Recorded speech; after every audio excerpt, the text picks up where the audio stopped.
लोगों ने उसका चरित्र हरण ब्रजभूषण के माध्यम से कराया। ब्रजभूषण सिंह आज भी आपकी पार्टी के सदस्य हैं, नहीं तो निकाल बाहर करके बर्खास्त करिए ब्रजभूषण सिंह। और मुझे दुख है इस बात का कि एबीपी न्यूज का प्लेटफॉर्म भी मिसयूज किया गया और उन्होंने खी से निपोर कर उनका चरित्र हरण किया। पापा वॉर रुकवाने जाएंगे, पापा मणिपुर नहीं जाएंगे, पापा का विमान जो है वो मणिपुर के नाम पर रुक जाएगा। ये आपकी घिनौनी गोडसे वाली मानसिकता को दिखाता है। प्रधानमंत्री को एक शब्द बोलेंगे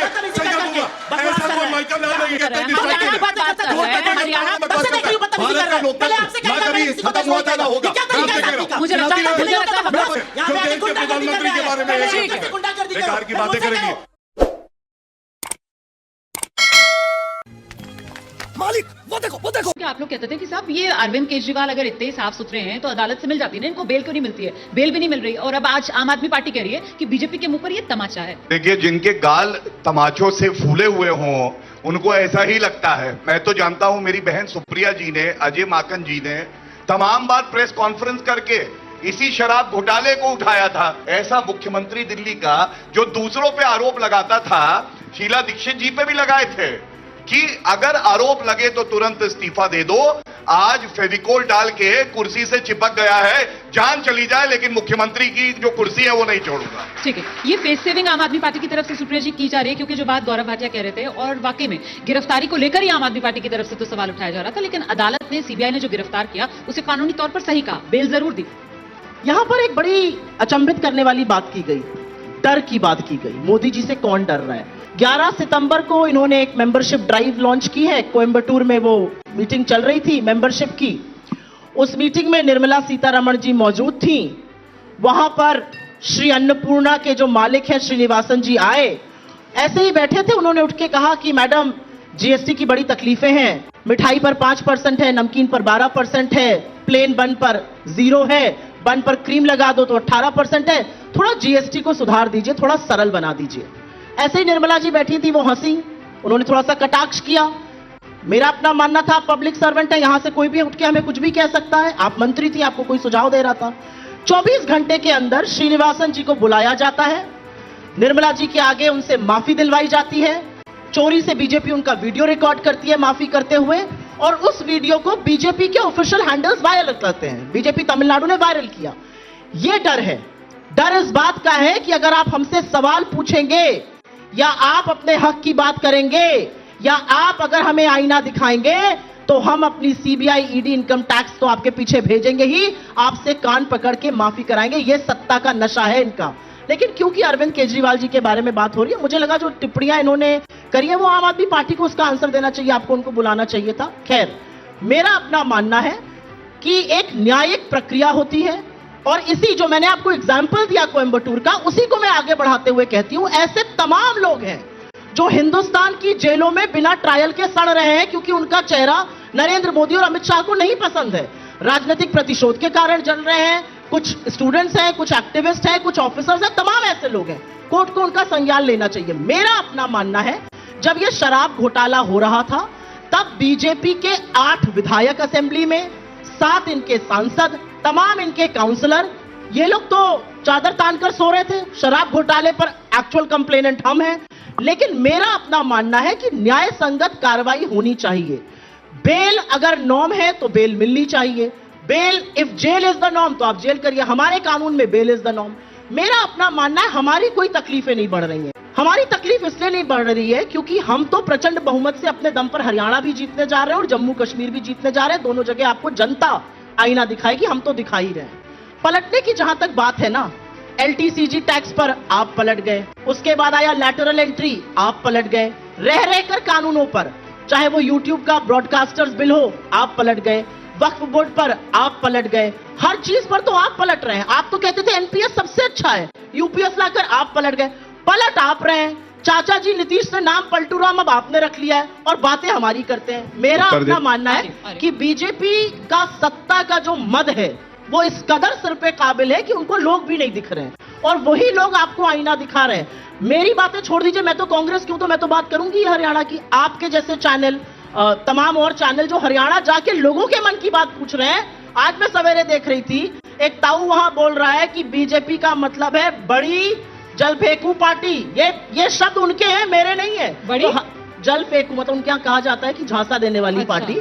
तो मेरा अपना मानना है कि ये वहां के लोग बोल रहे हैं, हम नहीं बोल रहे हैं, तो आपको उनका सामना करना है। ठीक है। आज क्योंकि हरियाणा की बात हो रही है, मैं आपको एक बात बताता हूं, अहम मुद्दे क्या है। देखिए, जो गुटबाजी इनके पार्टी में है वो कहीं नहीं है।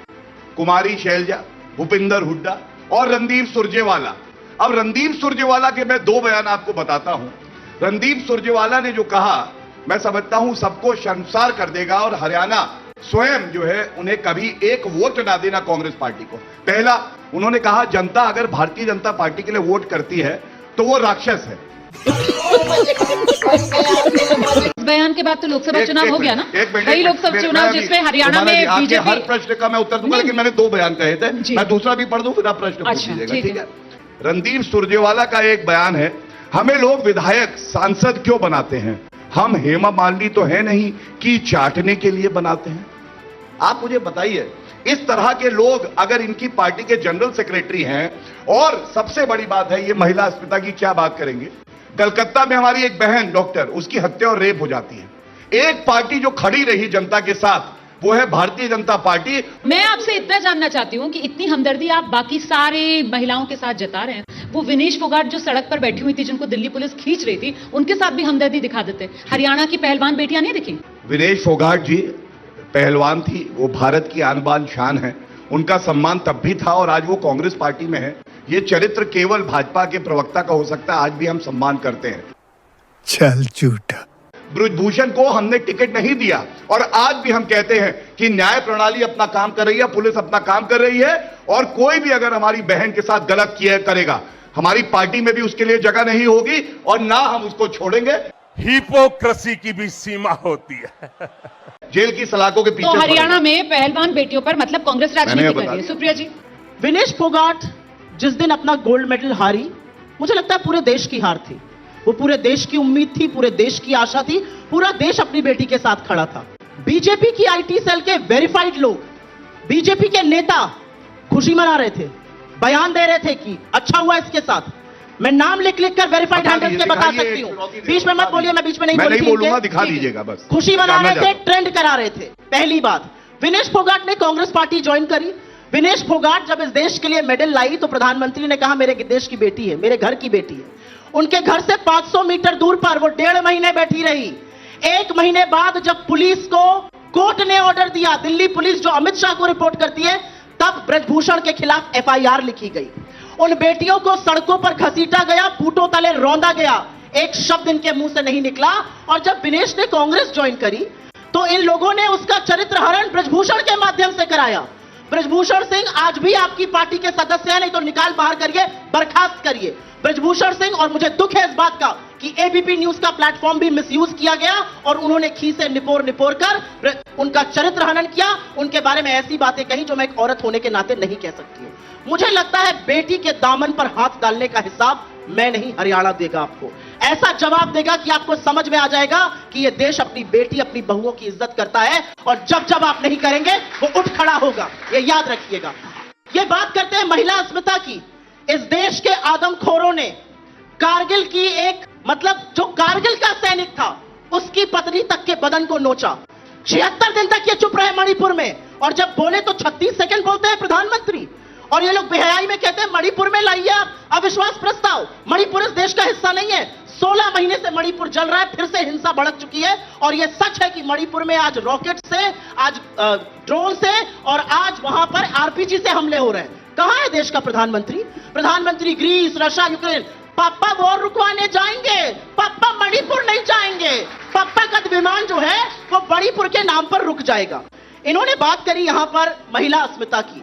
किसी ने भूला नहीं है, किसी को भूला नहीं है खट्टर जी का वो बयान कि जो औरतें जीन्स पहनती हैं, रेप उन्हीं के साथ क्यों होता है। हरियाणा के मुख्यमंत्री थे और अब आपके मंत्री हैं। शर्म आनी चाहिए ऐसे व्यक्ति के साथ खड़े रहने के लिए। आपको बदलापुर के नाम पर सांप सूंघ जाता है। विनेश का चरित्र हनन करेंगे, मणिपुर पर चुप रहेंगे, उत्तराखंड पर चुप रहेंगे, बिहार पर चुप रहेंगे। मैं यहां पर डंके की चोट पर एक बात कहती हूं, अगर कभी दरिंदगी हुई और हमारी सरकारों ने एक्ट नहीं किया तो मैं शपथ लेकर कहती हूं कि मैं कर्नाटक और तेलंगाना की सरकार के खिलाफ बोलूंगी। आप यूपी के खिलाफ नहीं बोल पाते, आप बिहार के खिलाफ नहीं बोल पाते। सकता है। मुझे ये बताइए, आप यहाँ आपने पहलवान बेटियों पर दोनों ने आर पार कर लिया। किसानों के मुद्दे को लेकर जो यहाँ पर आरोप सुप्रिया जी की तरफ से लगाए गए हैं, ये किसानों वाला मुद्दा हरियाणा में चुनाव में कितना निर्णायक साबित होगा? क्या बीजेपी पर भारी पड़ेगा? पप्पा पप्पा कर रही थी अभी, तो सुनो पप्पा ने क्या किया है, पता चल जाएगा। अनुच्छेद 370 इनसे छुआ नहीं जाता था क्योंकि मुस्लिम वोट चले जाएंगे, पप्पा ने उखाड़ के फेंक दिया। एक बात और कहूंगा, पप्पा की बात कर रहे हैं, पप्पू की भी फिर बात कर लेते हैं, जिनको मैं नहीं कह रहा भाई, मुझे तो बुरा लगता है, लेकिन सैम पित्रोदा अंकल ने कहा ये पप्पू नहीं है। अरे भाई, राहुल गांधी को पप्पू कहते हो, कितना बुरा लगता है। नेता प्रतिपक्ष है और भारत की लोकतंत्र की ताकत। बीजेपी ने करोड़ों रुपए खर्च किए ना उनको ये बनाने में। कहा था उस दिन सैम ने कहा वो पप्पू नहीं है। सैम अंकल ने कहा था, सुना था। लेकिन ये बीजेपी ने पूरा का पूरा आप सुनिए, चरित्र हनन करने की कोशिश की। पप्पू के बारे में बात तो सुन लीजिए, तथ्यों के आधार पर बता रहा हूँ। किसानों पर वैसे आपको जवाब देना था? दूंगा मैं, टिप्पणी मैं नोट कर लिया आपकी बात। हाँ, जरूर देख के जाऊंगा। अगर ना जाऊं तो रस्सी से यही बांध दीजिएगा, कोई दिक्कत नहीं। अगली बार से रस्सी लेकर आइएगा, क्योंकि मैं रस्सी लाती नहीं हूं। आपके जो शब्दों के बाण हैं वो रस्सियों से कम नहीं है। आपका बहुत सम्मान करता हूं, उत्तर दे के जाऊंगा, ये मेरी जिम्मेदारी है जनता के प्रति। सुनिए, हरियाणा में अकेले प्रधानमंत्री फसल बीमा योजना में 73,416 करोड़ की जो फसल है उसका बीमा किया, और उसके साथ 16 लाख किसान हैं जिनको करीब 1,000 करोड़ प्रधानमंत्री किसान सम्मान निधि में दिया गया है। और 23 की 23 फसलों पे हमने एमएसपी स्टेट में नायब सिंह 23 पे दिया, 24 पे चेक कर लीजिए। तो वो नायब हमारे मुख्यमंत्री ने सभी फसलों में दिया है, ये तो ठीक है। हाँ तो ठीक है, सभी फसलों पे दिया है, ये बड़ी बात है। तो ये आंकड़े होगा, इनसे आंकड़े पूछ लीजिए। सुप्रिया जी, ये इतना कर दिया और ये फैसला तो अभी विधानसभा चुनाव से पहले बाजी पलट सकती है क्या? आपने किसानों पर सवाल पूछा, किसानों को छोड़कर बाकी सब यहां बोला गया। मेरा अपना मानना है, अगर आप 4 बार अपने सेंटेंस में पप्पू बोलेगा तो क्या फिर मैं फेंकूं? पप्पा क्या था? पप्पा क्या था? आप बुला दिए पप्पा, बीच में तो नहीं पप्पा क्या था? है आप पप्पा बोले तो ठीक है, देश के प्रधानमंत्री को। राहुल गांधी चौकीदार चोर है बोले तो सही है, और सैम पित्रोदा अंकल अगर पप्पू बोल दे और हम दोहरा दे तो हम गुनहगार हैं, हमारा कत्ल कर दिया जाएगा। ये है कांग्रेस के दोहरे मापदंड। ठीक है, आइए। आप कत्ल की बात कर सकते हैं, लेकिन मैं महात्मा गांधी की पार्टी से हूं, राहुल गांधी की सैनिक हूं, मैं कत्ल की बात नहीं कर सकती हूं। आपका दिल्ली का नेता प्रदर्शन में खड़े होकर कह सकता है राहुल गांधी तेरा वो हश्र होगा जो तेरी दादी का हुआ, और आप चुप रह सकते हैं, लेकिन मैं चुप नहीं रह सकती हूं और मैं ये बात नहीं कर सकती हूं। ये आपकी घिनौनी गोडसे वाली मानसिकता को दिखाता है, और मैंने आपसे गोडसे मुर्दाबाद का नारा लगाया हुआ है, ये मेरी बहुत बड़ी उपलब्धि है, लगवाया है मैंने ये नारा। अब मैं एक साहब से बात करती हूँ, यहां पर किसानों की बात करी गई। किसान इतने खुश हैं, किसान इतने सुखी हैं, तो वो जो बॉर्डर पर बैठकर आपका विरोध आज भी कर रहे हैं वो कौन है?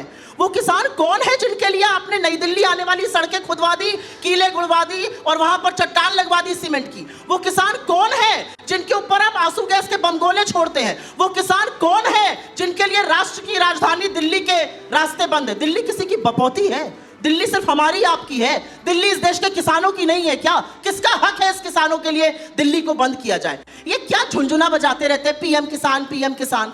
सबसे पहले तो ये समझ लीजिए कि किसान की फर्टिलाइजर पर, किसान के कृषि उपक्रम पर, किसान के कीटनाशक पर पहले कभी जीएसटी नहीं लगा। आपने वो किया, आपने डीजल का दाम बढ़ाया, किसान की पॉकेट में जो डाला उसका दुगना डाका डालकर निकाला। आज इस देश के एवरेज किसान की आय दिन के 27 रुपए है, और ये मेरा आंकड़ा नहीं, ये आपकी एजेंसी का आंकड़ा है, ये स्टैटिस्टिक्स ऑफ इंडिया का आंकड़ा है। 27 रुपए दिन के किसान कमा रहा है, और वो किसान आपको जवाब देगा अभी हरियाणा में। ये जो आप शब्द कहने चाहे राहुल गांधी को कहें, लेकिन असलियत यह है कि 2024 के नारे हमें याद हैं। 400 पार 400 पार 240 पर लाके जनता ने खदेड़ दिया, और बैसाखियों के सहारे आज आप खड़े हैं। ये अलग बात है कि बैसाखियां जब मन में होता है बवाल मचाती हैं, चाहे वो कास्ट सेंसस हो, चाहे वो रिजर्वेशन हो, चाहे वो अग्निपथ हो। अग्निवीर स्कीम से इन्होंने हरियाणा के युवाओं का भविष्य रद्द किया है। आज मैं एक ऐसे युवा के परिवार से मिलकर आई हूं जिसका सिलेक्शन आर्मी में हो गया था। अग्निवीर स्कीम आई, उसका सिलेक्शन कैंसिल हुआ, उसको अग्निवीर में जबरन जाना पड़ा, उसने सुसाइड कर लिया। उसका जवाब कौन देगा? आर्यन मिश्रा, मैं यहां पे जवाब पूछना चाहती हूं।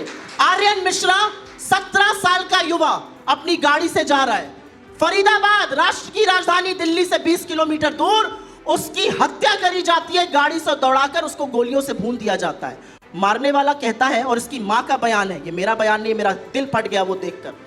मारने वाला कहता है मुझे लगा वो मुसलमान है। मां कहती है अगर मुसलमान होगा तो ऐसे ही मार डालोगे। ये मैं नहीं कह रही हूँ, आर्यन मिश्रा की मां कह रही है। गुड़गांव तक आपके आतंक से चल रहा था, यहां तक दंगे हो रहे थे, और आप बात करते हैं कानून व्यवस्था की। उस राहुल गांधी ने आपको 240 पे लाके खड़ा कर दिया, आपको पलटू राम बना दिया राजनीति का। वही राहुल गांधी जिसने लैटरल एंट्री वापस कराई है, अभी आपसे कास्ट सेंसस भी कराएंगे, इंस्टीट्यूशनल कॉन्स्टिट्यूशनल सेंसस भी कराएंगे, और आपको अग्निवीर भी वापस दिलवा कर रहेंगे। ये मैं डंके की चोट पर लिख कर जा रही हूं। हरियाणा में प्रमुख मुद्दे क्या हैं? हरियाणा जहां पर एक मिनट रोमाना जी, हरियाणा जहां पर फॉरेन निवेश आता था इस देश में सबसे ज्यादा एक टाइम पर हमारी सरकार में, हरियाणा में पिछले 6 साल से बेरोजगारी में नंबर 1 है हरियाणा। हरियाणा में सुसाइड के ओवरडोज की वजह से ड्रग के सबसे ज्यादा मौतें पंजाब से ज्यादा हरियाणा में हो रही है। ये इन्होंने हरियाणा का हाल बनाया, ये हरियाणा का हब बोलने लायक नहीं। और एक बात मैं और बता दूं, ये किसान पर बोलेंगे, कुदाल का, फावड़े का, हल का अंतर जानते हैं, किसान पर बोलेंगे। कभी गए हैं खेत में? कभी हरियाणा में बेरोजगारी वाला मुद्दा, मैं उसी पर रोपाई और निराई में अंतर पता है आपको? बैठौनी पता है? गौरव जी, मैं जानना चाह रही हूँ कि एक तो बेरोजगारी वाला मामला वो उठा रही है, ये चुनाव में 24 में हमने देखा कहीं ना कहीं मुश्किल पेश किया बीजेपी सरकार के लिए। एक प्यार से एक बात बोलना चाहती हूँ, जल्दी से।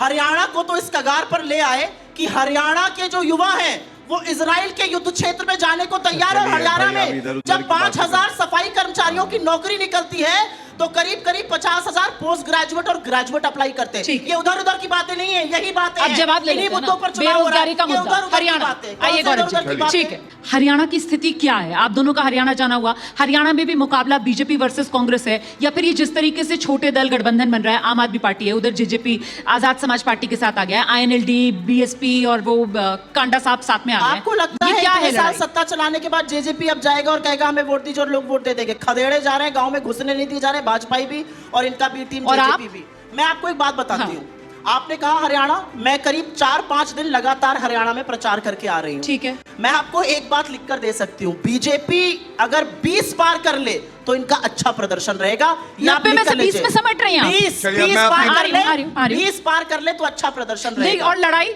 कांग्रेस वर्सेस बीजेपी है, बीच की लड़ाई है, इनके और आपके बीच की लड़ाई। आप बता दीजिए, आपको भी लग रहा है कि लड़ाई हरियाणा में बीजेपी वर्सेस कांग्रेस है?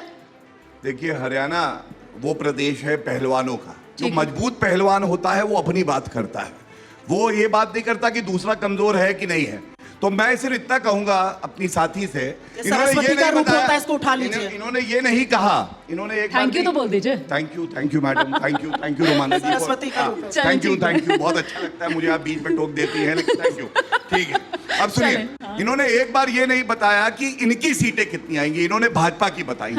मजबूत पहलवान अपनी बात करता है, हमारे सामने कोई भी हो, हम धोबी पटक करेंगे, इनको गिराएंगे, तीसरी बार भाजपा सरकार बनाएगी, 50 से ज्यादा सीटें हमारी आएंगी, ये भी आप जान लीजिए। और हरियाणा के संदर्भ में सुन लीजिए, एक बहुत बड़ी बात कहता हूं, वहां पे हमारे जाट भाई भी हैं, बहनें भी हैं, उनका बहुत सम्मान है। आपको मालूम है कितना आक्रोशित हैं? देश के उपराष्ट्रपति जाट समुदाय से आते हैं, भाजपा ने उन्हें मौका दिया, और कांग्रेस के जो प्रदेश के अध्यक्ष हैं उन्होंने कहा था टूटी हुई खाट और झुका हुआ जाट किसी काम का नहीं है, और जब ये अपमानित करते हैं तो आप जाट आपको अपनी ताकत बताएगा, सुपड़ा साफ कर देगा। और झुकाया नहीं जाट ने तो कहना कि एक पंजाबी भाटिया ने कहा था और हुआ नहीं।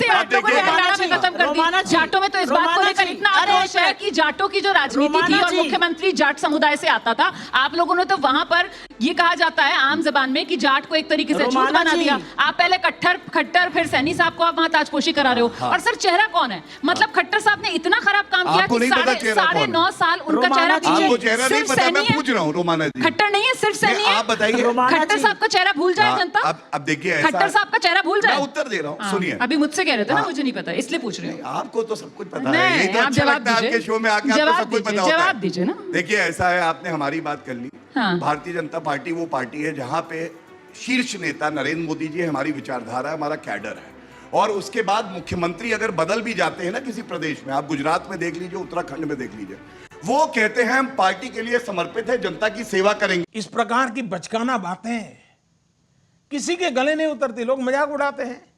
उन्होंने बताई दी, मैं तो चेहरे पर बात कर रही थी। मैं उनकी बात ना करूं, ये कह रही है। चेहरे की बात आप ये कह रहे, मैं तो कह रही हूं खट्टर साहब का चेहरा भूल जाए, सैनी साहब का चेहरा। मैंने आपको क्या बोला? भारतीय जनता पार्टी हमेशा एकजुट होके संगठन के साथ चुनाव लड़ती है, चाहे किसी प्रदेश का हो, और हमें मुख्यमंत्री पर गर्व है। और खट्टर जी, हाथ कंगन को आरसी क्या, पढ़े लिखे को फारसी क्या, 63 63, 1 नहीं, 2 नहीं, 3 नहीं, 4 नहीं, 63 इस्तीफे बड़े नेताओं के, पूर्व मंत्रियों के, पूर्व विधायकों के, पूर्व सांसदों के, आपके प्रदेश के ओबीसी मोर्चा के, प्रदेश के किसान मोर्चा के, प्रदेश के दलित मोर्चा के अध्यक्षों के हुए हैं। 1 2 नहीं, 63 इस्तीफे भारतीय जनता पार्टी में हुए हैं। लोग ऐसे छोड़कर जा रहे हैं। भारतीय जनता, कंबोज जी का इस्तीफा हुआ, उन्होंने हाथ मिलाना छोड़ दिया।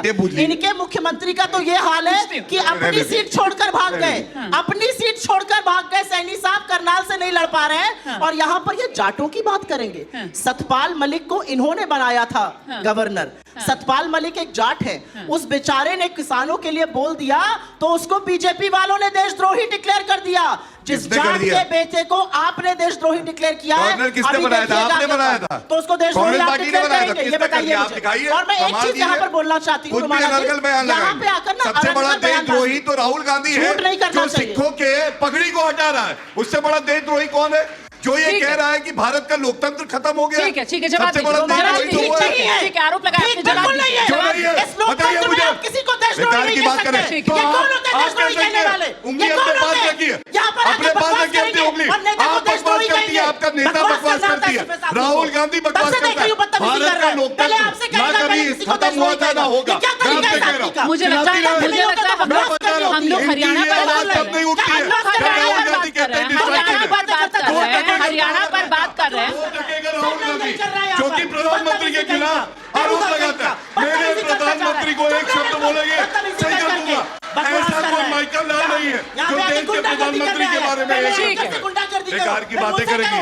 हाँ भाई, कैसी लगी? आगे स्वाद।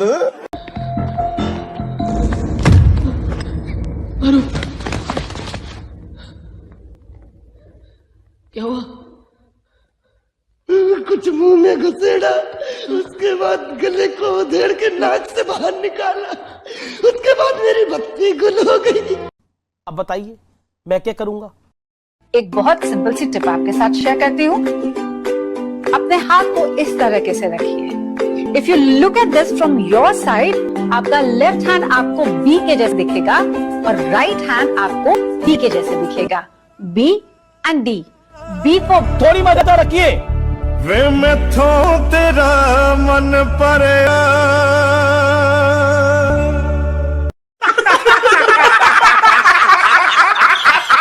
खत्म, bye bye, tata, good bye, गया ना ना ना, खत्म, bye bye, tata, good bye, गया।